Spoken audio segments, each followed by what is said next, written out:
And one of the things that I had lunch with Linda today, when I was having lunch, we were talking about it. She was saying that the shocking thing for her in that experience was how quickly the changing of a thought impacts the muscles or the entire physiology of the body. That when I asked her to just think of a moment in her life when she experienced shame, her arm almost went limp, and I said, no, hold it as hard as you can, and she had literally no strength in her. There, in Power versus Force, Dr. Hawkins has presented a scale that I want to present to you here today, and it's just an arbitrary scale. It's numbers these numbers could go from 0 to 2 million, or they could go to 0 to 10, or whatever. His scale goes from 0 to 1,000, and what it is a scale that measures energy. Now remember, when I spoke yesterday, the idea that Einstein said that nothing happens until something moves. That everything in the universe is energy. And energy is not good or bad, right or wrong, moral or immoral. Energy is fast or slow, high or low. And that our objective in understanding this and what it means to us is to be able to move to higher and higher and faster energies. That when a higher energy, a faster energy, is put into the presence or the energy field of a very low and a very slow energy, that energy is nullified, the lower energy, and dissolved. It disappears. But more than it dissolving and disappearing, for example, if you're in a room of darkness, darkness is just simply a lower and a slower energy than light. Light moves very, very fast. The absence of light shows a very slow and a very low energy.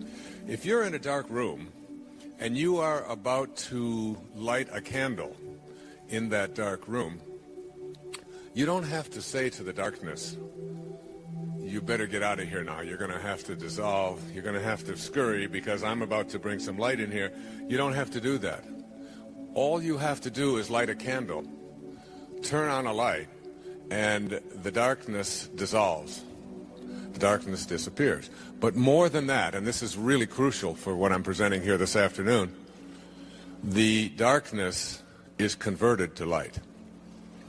So that when you bring higher energy to the presence of lower and slower energy, energy that we call evil, energy that we call disease, energy that we call depression, you are not only sending the disease and the depression and the despair away, you are converting that very energy into the higher and the faster energy that is being brought to its presence. It's the same thing true of hatred. When you bring love to the presence of hatred, hatred not only dissolves, but it turns to love. When you bring higher energy, even in the field of medicine, we're discovering now with energy medicine that experimentation is being done now. Andy Weil, who I was just with the other day, suggests that the medicine of the future will be energy medicine, and that medical doctors will be in medical schools will be trained in energy medicine. It'll be the real upcoming area for investigation and for research. They're now doing experiments with lasers, which are very, very, very fast energies, and they're taking tumors that are present in what we call cancerous tumors and even non-cancerous tumors, but growths in the body, and they're bombarding the tumor and the surrounding tissue with these extremely high, fast energies. And they're discovering that not only do the tumors begin to dissolve and begin to be removed, but the energy that was in the tumor is now joining with the higher, faster laser energy, and it is being converted into something that we call healing or health. The implications for what I'm speaking about here are absolutely astonishing for everything in your life. And what I'm about to present to you in this little paradigm in the next few moments is something that could change your life. As I said to you, if you don't take anything else with you that you can purchase here today, be sure to commit yourself to reading Power versus Force. And his follow-up to it, if you're up to it, which I had some about here as well, It's called the eye of the eye. And in there he talks about how we can calibrate virtually everything in our lives. Every book of the Bible has been calibrated. All of the great songs have been calibrated. The calibration goes like this. Over here to my left is a calibration of 0. And as far as I can go on this stage, let's say up to the speaker, represents 1,000. The energy level of 1,000 to here. All right. Now, anything that goes up to number 200 on this scale that I'm just arbitrarily giving to you, let's say 200 is right here, represents something called force. And every thought and every emotion that you have that calibrates between 0 and 200 is a thought or an emotion that weakens you in one way or another and lowers the energy field. And those calibrations, those thoughts, I'll give you the number 20 is the lowest, and the thought is shame. And this, by the way, is a 29-year study that was conducted over almost his entire professional lifetime. This is a medical doctor and a PhD researcher as well. And in this 30 years, these kinesthesiological tests that I just briefly demonstrated with Linda up here yesterday are ways that we can determine, because as I was trying to point out to you, the body comes from something that we call truth, perfection. And it can only respond to truth. The moment that you introduce a lie into the body, the mind can fool, but the body, which is this perfect creation of God, only responds to that which is true. And so you can test virtually anything, even the lives of the greatest masters who ever walked among us, by asking questions of the body and watching how the body responds, forgetting about what the mind has to say about it. The body can only respond to truth. Number 20 is shame. At 30, we're moving up now. 30 is guilt.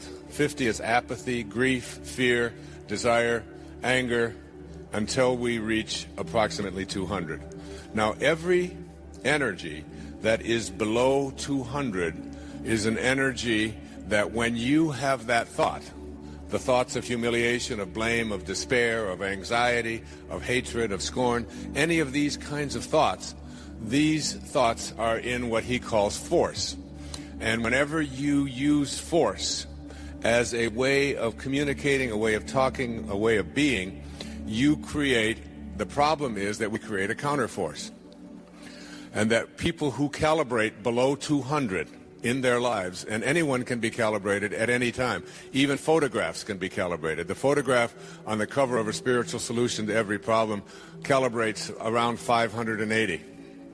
And it was a picture that was taken in Assisi after just an astonishing miracle had happened in my life, which I'll share a little bit with you a little bit later.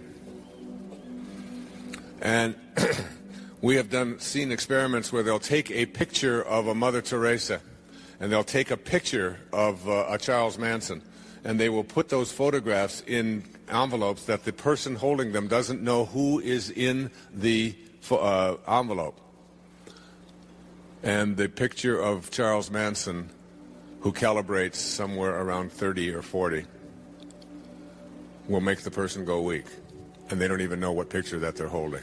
You have to, it's almost like I said yesterday, you have to willingly suspend your disbelief. You have to do a somersault into the inconceivable and allow yourself to open up to the possibility that every thought that you have and every emotion that you have and every internal experience that you have has an impact not only on you, but as I'll demonstrate to you in a few moments, on everyone that you encounter in your life and everything that you encounter in your life and whatever energy field that you radiate to. So we're talking 0 to 200, but this scale isn't a scale that is consistent all the way through. When you get to a number of 600, which represents extremely high energy, you were talking about maybe a few thousand people on the entire planet Earth today, out of the 6 billion or so of us, who reach this level of consciousness of 600. When we're talking about moving into 700 and 800, we're talking about the greatest spiritual masters who've ever walked among us. People who live at the level of the ineffable, who are unconditional love, and have what Patanjali says, he said, when you become steadfast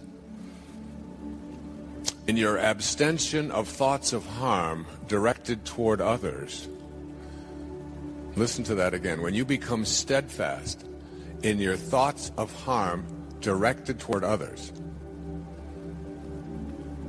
all living creatures will cease to feel enmity in your presence.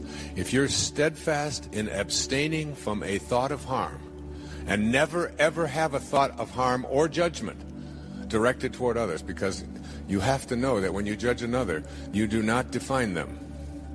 You define yourself as someone who needs to judge. Calling someone else stupid or foolish or evil or whatever does not make them that. That just says something about you who needs to put those kind of labels on other people. So that if you can become steadfast and become an individual who never, but never has a thought of harm directed toward others or judgment, which is almost impossible for all of us who live at these ego levels that we've been conditioned to live at. But if you can conceive of yourself as being someone like that, all living creatures will cease to feel enmity in your presence. St. Francis of Assisi is someone who calibrated in the 900s. Maybe 7 or 8 people in the history of the world have calibrated above 950. Francesco's, in fact, the city just to the north of us, about 40 miles, was named after this little man, St. Francis, who left his worldly belongings behind and just took out to save the church. And he spent the last 2 years of his life up in a place that I visited with my wife a few years ago when I took a group of people to Assisi at Mount Suribasso. And the last 2 years of his life, he had to have his hands and his feet and his side bound so that he didn't bleed to death. Such was the energy level of this being. Hawkins suggests that any person who calibrates at 600 or higher, Mother Teresa calibrated at 600. When Mother Teresa walked into a radio studio where I was on the radio that morning, everyone in the room felt her presence. She weighed about 90 pounds. It's about 4'10". And she radiated out a different kind of an energy. And he suggests in Power versus Force, with his academic and research background, that anyone who can raise their calibration level to the level of 600 or higher, everyone in that energy field is automatically healed. Disease cannot survive when you are around that kind of energy. They said of Jesus, his presence in the village and nothing more would raise the consciousness of those around him. He suggests that only one person in the history of humanity has ever reached this level of 1,000, and that was Jesus of Nazareth. And a few others in the 990s, 995 was Buddha. And these are all done with very scientific kinesthesiological tests using the body, which can only determine that which is true. You're not here to accomplish anything. You're not here to be better than anybody else. You're not here to win. All you have to do is just love yourself. I mean, truly love how magnificent you are. And that's what I meant when Saint Germain spoke to me and said, it's all you have to do is spend 15 minutes being in a state of appreciation for the I Am presence that you are. Now, one of the things that the I Am discourses taught that I was having trouble with this whole idea of manifesting is written on page 318. And I'd like to give this to you as we get ready to close. The student should constantly look within his human self and see what habits or creations are there that need to be plucked out and disposed of. For only by refusing to any longer allow habits of judging, condemning and criticizing to exist, can he be free? Are you hearing this? The true activity of the student is only to perfect his own world, and he cannot do it as long as he sees imperfection in the world of any of God's children. That includes the person who opened fire in Aurora. That includes Osama bin Laden. That includes Adolf Hitler. Any judgments that we have of judgment, criticism, and condemnation. And I wanted to manifest something so bad for such a long period of time, but the person that was involved in it, I kept having this sense of judgment toward this person. And it wasn't until I was able to say, I accept you for what you are. It's what led me to my father's grave in 1974. And I stood there after being sent there by a series of just absolutely impossible coincidences.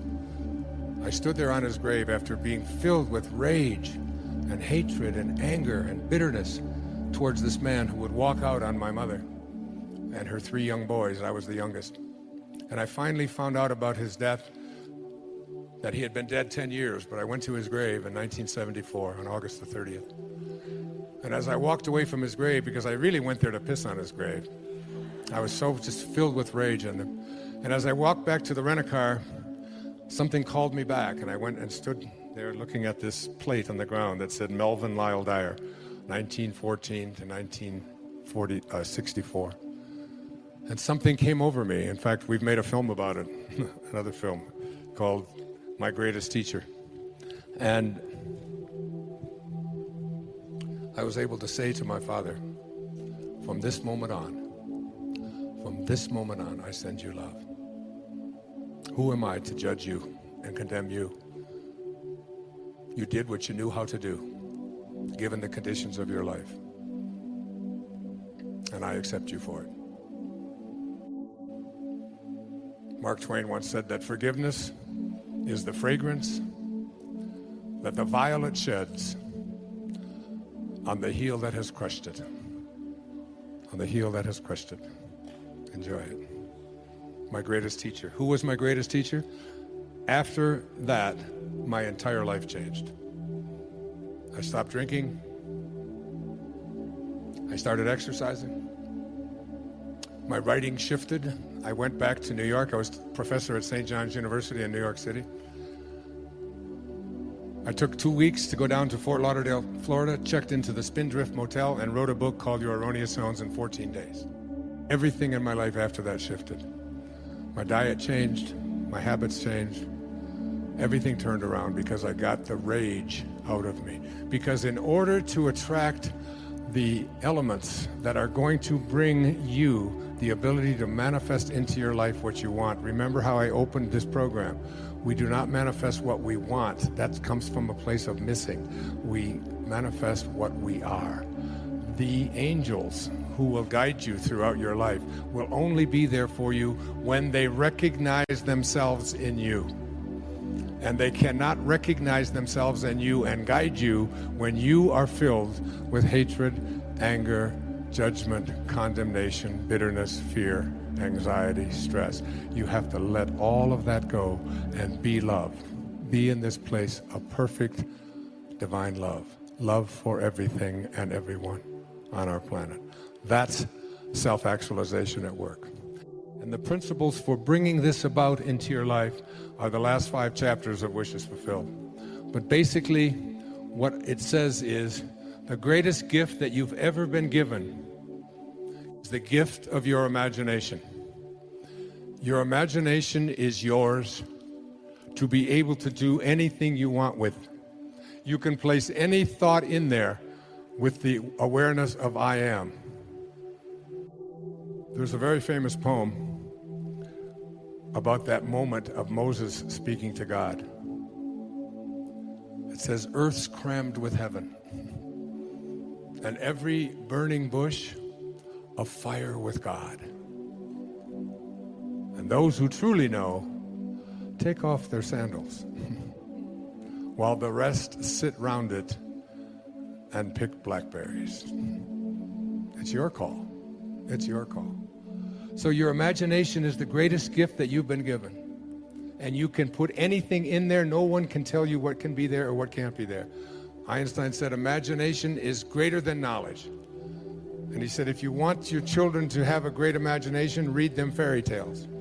If you want them to be even smarter, read them more fairy tales. That's why I've written 5 children's books with that very idea in mind. The second thing is that you have to learn to live from the end.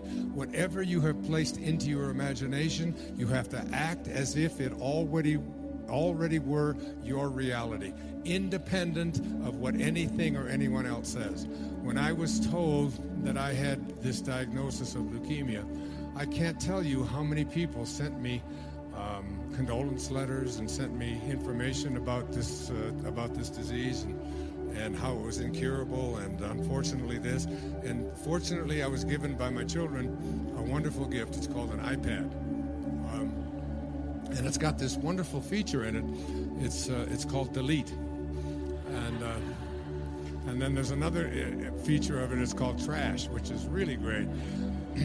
I'd like to have a button like that on me at any time, so that anytime anybody brings any information to you, you just push the trash button. The third of these principles is the principle of, I call it assuming the feeling of the wish fulfilled. You must be able to feel it, because every time that you feel something within your body, you give a instruction to your subconscious mind. And your subconscious mind is the part of you where you do all of your living. You want to redo your subconscious mind. Now, tonight, I'm going to give you guys such a gift.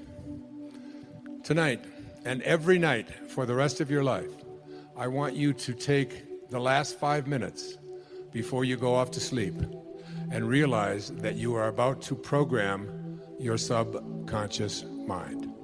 All right? Your subconscious mind is most at home when you are unconscious, when you are asleep.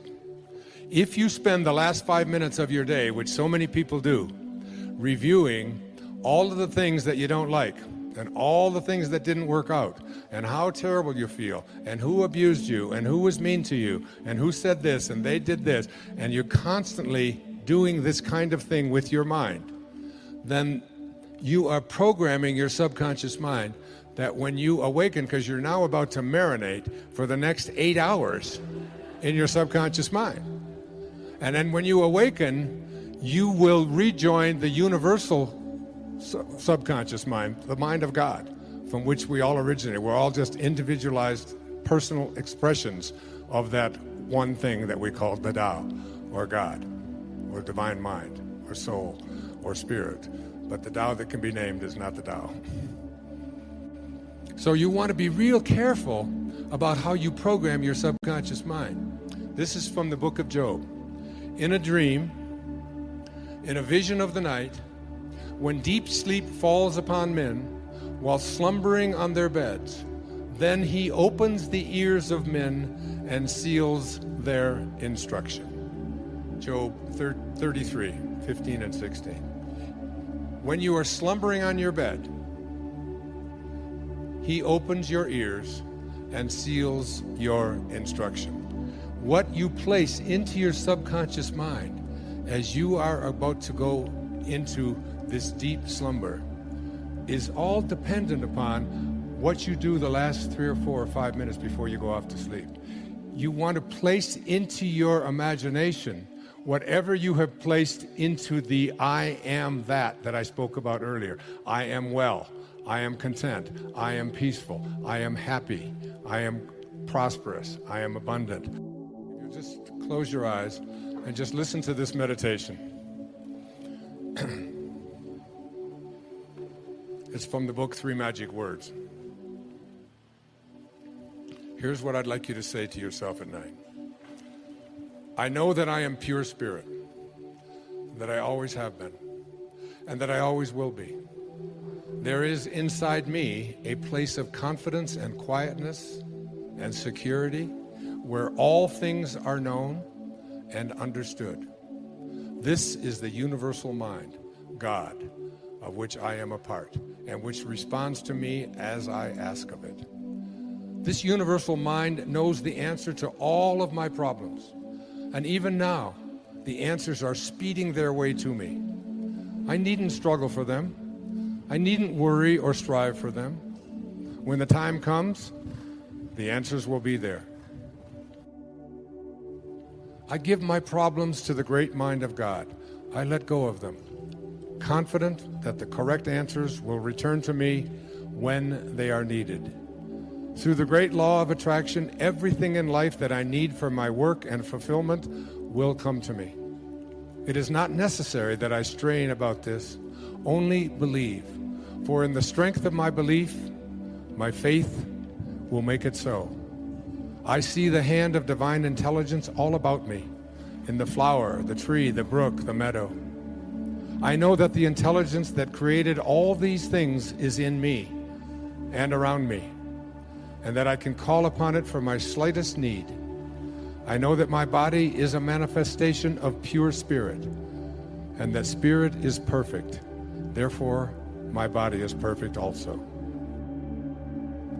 I enjoy life, for each day brings a constant demonstration of the power and wonder of the universe and myself.